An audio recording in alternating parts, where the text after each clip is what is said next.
வித்யோடைய marriage ஃபங்க்ஷனை எல்லாத்தையுமே இங்கே மீனா தான் எடுத்து நடத்துகிறாங்க. இப்படி கோவிலில் தான் சிம்பிளாக மேரேஜ் வச்சுருந்தாலும் முத்து மீனா தான் முதல் நாளாக போயிட்டு நிற்கவும் செய்கிறாங்க. மனோஜ் ரோஹினி அதுக்கப்புறம் வரதான் செய்கிறாங்க. இது எல்லாமே இங்கே ரோஹினிக்கு கோவத்தை தான் ஏற்படுத்துது வித்யா மேலே. வித்யா அந்த மாதிரி பண்ணுறது இங்கே ரோஹினிக்கு பிடிக்கல தான். ஆனாலும் என்ன பண்ணுறது, இப்போது இந்த கல்யாணத்துக்கு வந்து தானே ஆகணும் அப்படின்னு சொல்லி நின்றுட்டுருக்கவும் செய்கிறாங்க. அப்படி அந்த கல்யாணத்துக்கு வந்து அந்த நேரத்தில் தான் இங்கே வந்து மகேஸ்வரி வராங்க. மகேஸ்வரி கூட இங்கே கிறிஷோட பாட்டி 2 பேருமே வர வாங்கம்மா அப்படின்னு சொல்லிட்டு கூப்பிடுறாங்க. நீங்கள் இந்த மேரேஜுக்கு வந்திருக்கீங்கன்னு சொல்ல, நான் இப்போ மகேஸ்வரி வீட்டில் தானமா இருக்கேன், அப்படியே இந்த வித்யா பொண்ணு எனக்கும் இன்விடேஷன் கொடுத்துச்சுன்னு சொல்கிறாங்க. சரி வாங்கன்னு சொல்லிட்டு உள்ளே கூட்டிகிட்டு போகிறாங்க முத்துவும் மீனாவும். அப்போ அங்கே போய் உட்காரும்போது தான் அம்மாவையும் மகனையும் அங்கே ரோஹினி பார்த்துட்டு நின்றுட்டே இருக்க. இந்த முத்து மீனாவுக்கு வேறு வேலையே இல்லை. எப்போ அம்மா வந்தாலும் இல்லை கிறிஷ் வந்தாலும் அவங்க கூடவே போய் உட்காந்துக்க வேண்டியது, இல்லைனா கிறிஷை பற்றி ஏதாவது பேசிக்கிட்டே இருக்க வேண்டியது. என்னைக்கு தான் இந்த பிரச்சனைக்கு முடிவு கிடைக்க போகுதுன்னு தெரியல. சீக்கிரமாகவே இங்கே கிறிஷ் இந்த ஸ்கூல் கிளாஸ் முடிஞ்சதுக்கு பிறகு அவனை வேறு ஸ்கூல் சேர்க்கணும், இல்லை இந்த ஊரை விட்டு வேறு ஊருக்காவது அனுப்பணும் அப்படின்ற மாதிரி யோசனை பண்ணிட்டு நின்றுட்டே இருக்காங்க எங்கள் ரோஹினியும். அப்படியே அவங்க யோசிச்சுட்டு இருக்க அந்த நேரத்தில் தான் எங்கள் முத்து மீனா 2 பேருமே கிருஷ்ணன் நல்லா பார்த்து விளையாடிட்டு இருக்கதை அவங்க அம்மாவும் கவனிக்கிறாங்க. அப்போது அங்கே கல்யாணம் நல்லபடியாக முடிஞ்ச கையோடு பார்த்தா இங்கே எல்லாருமே கிஃப்ட் வச்சு கொடுக்குறாங்க. எல்லாமே நல்லபடியாக போயிட்டுருக்கு. எல்லாருமே சாப்பிட போன அந்த நேரத்தில் தான் கிருஷோட பாட்டி நீங்கள் போய் சாப்பிட்டு வாங்க, கிருஷி எங்கள் கூட இருக்கட்டும், நாங்கள் பார்த்துக்குறோமா அப்படின்னு சொல்லும்போது சரின்னு சொல்லிட்டு எங்கள் கிருஷோட பாட்டி என்ன பண்ணுறாங்க, சாப்பிட்றதுக்காக இப்போ எதுக்கு கிருஷ்ணி அவங்க கிட்ட விட்டுட்டு வந்தேன்னு சொல்ல, பின்ன உங்ககிட்ட விட்டா நீ பார்த்துப்பியா ரோஹினி, என்ன சொல்லி பார்த்துப்பா அப்படின்னு சொல்லி கேட்குறாங்க. எதுவுமே பதில் பேச முடியாமல் நின்றுட்டு இருக்காங்க இங்கே ரோஹினியும். வேறு வழி இல்லாமல் அவங்க அம்மா சாப்பிட போக இங்கே ரோஹினியும் அட வாடி அப்படின்னு சொல்லிட்டு ரோஹினியை கூட்டிகிட்டு மகேஸ்வரியும் உள்ளே போயிடுறாங்க. அந்த நேரத்தில் கிருஷோட அம்மாவுடைய பேக் வந்துட்டு அங்கே பக்கத்தில் தான் இருக்குது. அதை பார்த்ததுமே மீனா சொல்கிறாங்க, என்னங்க கிருஷிய பாட்டியோடைய ஃபோன் இங்கே பேக்கில் தான் இருக்குங்க அப்படின்னு சொல்ல, ஃபோன் ரிங் ஆகிட்டே இருக்குது அப்படின்னு சொல்கிறாங்க. எடுத்து பேசு மீனான்னு சொல்லும்போது சரின்னு சொல்லிட்டு எங்கள் மீனா தான் வந்துட்டு அதை அட்டன் பண்ணுறாங்க. ஏன்னா பேசுனது வந்துட்டு எங்கள் ரோஹினியோடைய சித்தி அப்படின்றதுனால இவங்களுக்கு நல்லா தெரியும்.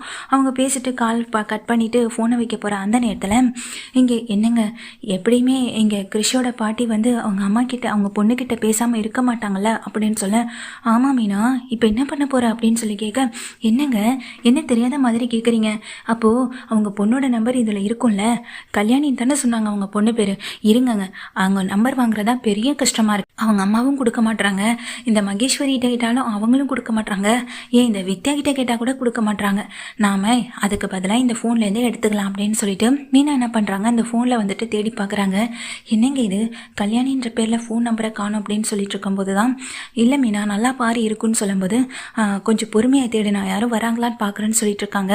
கிறிஷ் கூட அங்கே தான் விளையாடிட்டு இருக்காங்க, இன்னும் வரல, நீ பார்த்து எடு அப்படின்னு சொல்லும்போது உடனே மீனாவுக்கு கல்யாணியுடைய நம்பர் கிடச்சிருது.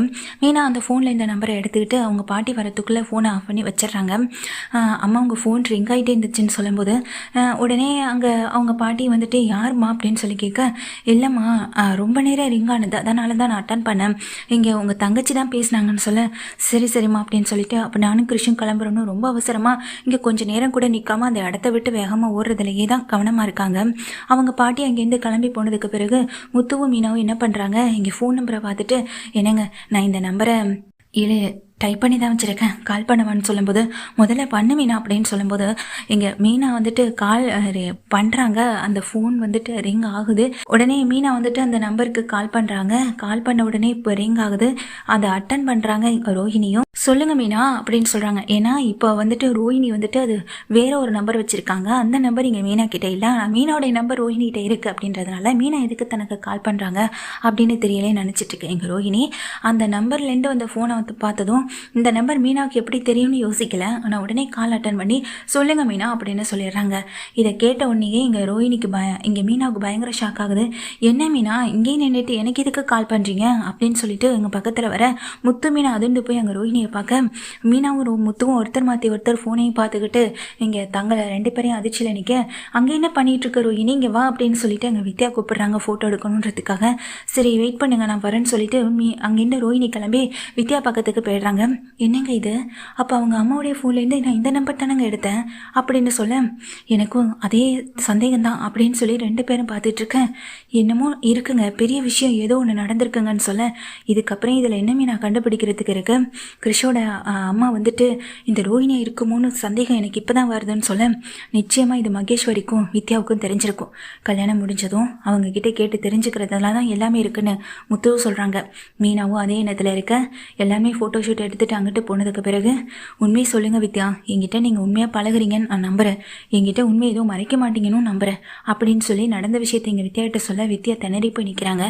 சொல்லுங்கள் வித்யா அப்படின்னு சொல்ல, ஆமாம் வீணா, நீங்கள் சந்தேகப்பட்டது எல்லாமே உண்மைதான், கிருஷோட அம்மா வேறு யாரும் இல்லை ரோஹிணி தான் அப்படின்ற மாதிரி சொல்லும்போது என்னங்க சொல்கிறீங்கன்னு அதிர்ந்து போகிறாங்க.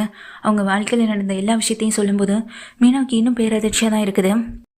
அவங்க அம்மா எங்ககிட்ட இந்த விலகி போகிறதுக்கான காரணம் கூட இதுதானா அப்படின்ற ஒரு சந்தேகமும் அங்கே மீனாவுக்கு வந்துடுது. முத்துவும் இதை கேட்டு ரொம்ப அதிர்ந்து போகிறாங்க. தயவு செஞ்சு இந்த விஷயத்த அப்படின்னு சொல்லும்போது, இந்த விஷயம் நாங்கள் மறைக்கிறதாங்க பெரிய தப்பு, இந்த விஷயத்தை இனி மறைக்கிறதா கிடையாது அப்படின்னு சொல்லிட்டு முத்து மீனா ஆவேசத்தோட கிளம்ப, என்னடி பேசிக்கிட்டு இருந்த அப்படின்னு சொல்ல, உன்னை பற்றின எல்லா விஷயத்தையும் முத்து மீனா கண்டுபிடிச்சிட்டாங்கன்னு சொல்ல, என்னடி சொல்கிறேன்னு கேட்குறாங்க. இங்கே ரோஹிணி ரொம்ப பதட்டத்தோட, ஆமாண்டி, உன்னை பற்றின விஷயம் அவங்க 2 பேருக்கும் தெரிஞ்சு போச்சு, ரொம்ப கோவத்தோட கிளம்பியிருக்காங்க, என்ன நடக்க போகுதுன்னே தெரியலன்னு சொல்ல, நீயா போய் சொன்னியா அப்படின்னு கேட்க, நான் எதுக்கடி சொல்ல போகிறேன், நீ மறைச்ச விஷயம் என்னை கண்டாலும் வெளியே வரப்போகுது, அவங்க இங்கே கண்டுபிடிச்சிட்டாங்க இந்த மண்டபத்தில், இப்போ அவங்க நேரம் வீட்டுக்கு தான் போகிறாங்கன்னு சொல்ல, ஐயோ என் வாழ்க்கை போக போகுது, என் வாழ்க்கை இதோட முடிய போகுதுன்னு ரோஹிணி ஒரு பக்கம் அழுக. எங்கள் ரோஹிணி அம்மாவை தேடுறாங்க, உங்கள் அம்மாவும் கிருஷும் அப்போவே கிளம்பி போயிட்டாங்க அப்படின்னு மகேஸ்வரி சொல்ல, இதெல்லாம் கேட்ட ரோஹிணிக்கு பதட்டம் அதிகமாகுது. எப்படியும் அங்கே போய் அம்மாவை பார்த்துட்டு கிருஷையும் கூட்டிகிட்டு ஏதாவது பண்ணுவாங்களா, ஏதாவது பிரச்சனை பண்ணுவாங்களா அப்படின்னு பயந்து போய் தான் இங்கே ரோஹிணி இருக்கவும் செய்கிறாங்க. முத்துவும் மீனாவும் இப்போ போகிறதே அவங்கள பார்க்குறதுக்காக தான். இனிமேல் அவங்கள எங்கள் ரோஹிணி கண்ணில் படம் விடாமல் தனியாக கொண்டு போய் வைக்கணும். ரோஹிணிக்கு அவங்க எங்கே இருக்காங்கன்னே தெரியக்கூடாது. நாளுக்கு நாள் அவங்க அந்த பிரச்சனையை வந்துட்டு சந்திக்கணும். அதாவது எப்படின்னா, தன் பையன் கூட இருந்தப்போ அவங்களுக்கு அருமை தெரியலை, அதே நேரத்தில் வீட்டில் சொன்ன போய் இப்போ கிறிஷ் கூட பேசாமல் இருக்குது, அவங்க அம்மாவை பார்க்காம இருக்குது, இப்படி எல்லாத்தையுமே இந்த ரோஹிணி அனுபவிக்கணும். இத்தனை நாள் நமக்கு ஆட்டம் காட்டின ரோஹிணிக்கு நாம இனி ஆட்டம் காட்டணுன்ற ஒரு முடிவோட தான் முத்து மீனா கிளம்பியிருக்காங்க. ஏன்னா நமக்கு தெரிஞ்சிருச்சு அப்படின்றதுக்காக தானே கிறிஷ் நம்ம கிட்ட பழக விடாம கிருஷி ஒவ்வொரு இடமா ஒவ்வொரு ஸ்கூலா மாத்தினாங்க. ஆனா இப்ப நாம அவளுக்கே அந்த ரோஹிணிக்கே தெரியாம கிருஷ இனி வேற ஸ்கூலுக்கு நம்ம மாத்தி படிக்க வைக்க போறோம் மீனா அப்படின்னு சொல்லிதான் முத்து மீனா அந்த முடிவோட அங்க போறாங்க. அவங்க பாட்டியை பார்த்து பேசவும் செய்ய அவங்க பாட்டி மன்னிப்பு கேட்டு அழுகுறாங்க, காலில் விழுந்து அழுகுறாங்க. எனக்கும் உங்க நிலைமை புரியுதுமா, ஆனா அதுக்காக இந்த விஷயத்துல நாங்க எடுக்கிற முடிவுக்கு நீங்க தான் துணை நிற்கணும்னு சொல்லிட்டு அவங்க பாட்டியையும் அந்த கிருஷியுமே தனியா கூட்டிட்டு போயிடுறாங்க. கிருஷியோட பாட்டி அந்த வீட்டில் இல்லை அப்படின்றது ரோஹிணிக்கு தெரிய வருது. அவங்க 2 பேரும் எங்கே போனாங்கன்னு கூட தெரியலையே நினச்சி ரோஹிணி வருத்தத்தோடு இருக்காங்க. முத்து மீனாவுக்கு வேற ஒரு பக்கம் பயந்து போயிருக்காங்க. முத்துவும் மீனாவும் இந்த மாதிரி விஷயத்தை செய்கிறதுக்கு காரணம், தான் மகனுக்கு எந்தவித பாசத்தையும் கொடுக்காது ஒரு அம்மாவை இத்தனை நாள் இருந்த ரோஹிணிக்கு இந்த வீட்டில் நம்ம 2 பேருக்கும் உண்மை தெரிஞ்சிடுச்சுன்ற ஒரு பயமும் இருக்கணும். அதே நேரத்தில் கிருஷியை நீ பார்க்கவே முடியலையே அப்படின்ற ஒரு பதட்டமும், அந்த பதட்டத்தை நான் பார்க்கணும் மீனா அப்படின்னு முத்து மீனா முடிவெடுத்து இந்த விஷயத்தை பண்ணவும் செஞ்சுருக்காங்க.